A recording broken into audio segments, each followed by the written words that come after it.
AD tutorial में आप सभी का स्वागत है। आज हम लोग हिंदी व्याकरण में सीरीज व सीरीज शब्द के बाद वर्ण, वर्ण के बाद संज्ञा और संज्ञा के बाद सर्वनाम पढ़ने जा रहे हैं और उम्मीद है कि किसी भी बोर्ड में, चाहे वह 10th बोर्ड हो या 12th बिहार बोर्ड में, यह कारगर सिद्ध होगा। हम जानते हैं सर्वनाम के बारे में। अब जानते हैं सर्वनाम। सर्वनाम का शाब्दिक अर्थ होता है, शाब्दिक अर्थ होता है। अच्छा, तुम लोगों को ये भी पता होगा कि सर्वनाम का मतलब ये कि जो संज्ञा के बदले में जितना भी संज्ञा हो उसके बदले में इसका उपयोग किया जाता है, उसको क्या कहते हैं? सर्वनाम कहते हैं। तो संज्ञा सब का नाम या शाब्दिक अर्थ होता है सबका नाम।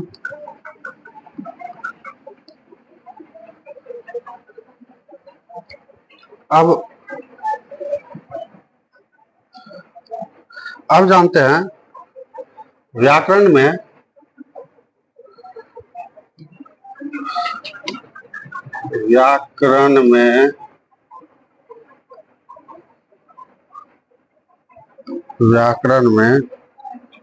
जो शब्द संज्ञा के बदले प्रयुक्त होता हो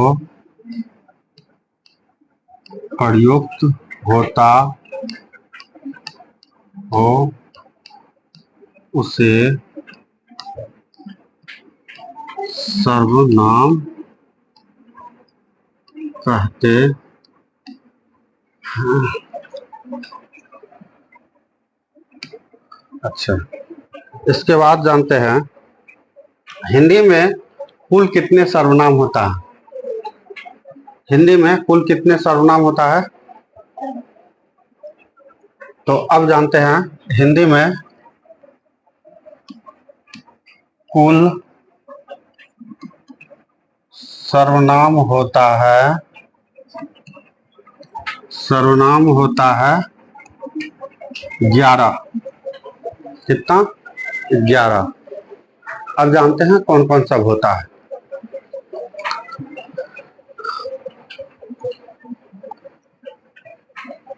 मैं, तुम, क्या, मैं, तुम, आप, जो, कोई। हाँ, कुल मिलाकर के इस तरह से कितना होता है? 11 होता है।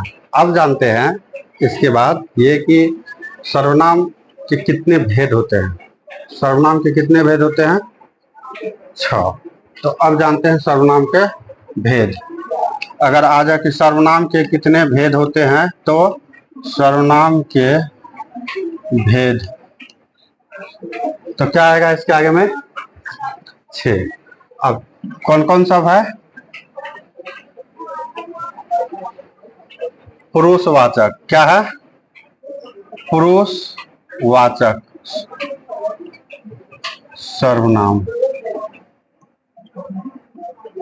और दूसरा निश्चयवाचक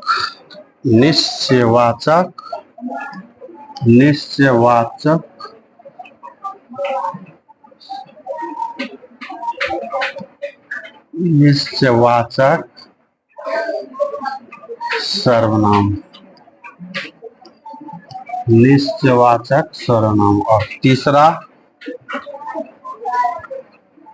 अनिश्चयवाचक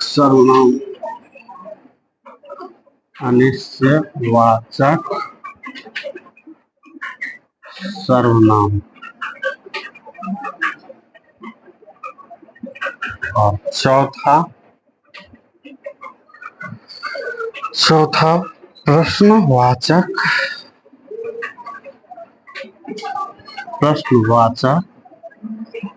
सर्वनाम और पांचवा संबंधवाचक। संबंधवाचक सर्वनाम।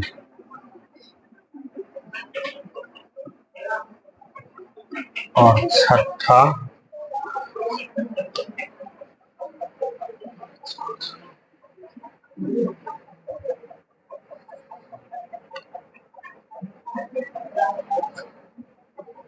निजवाचक।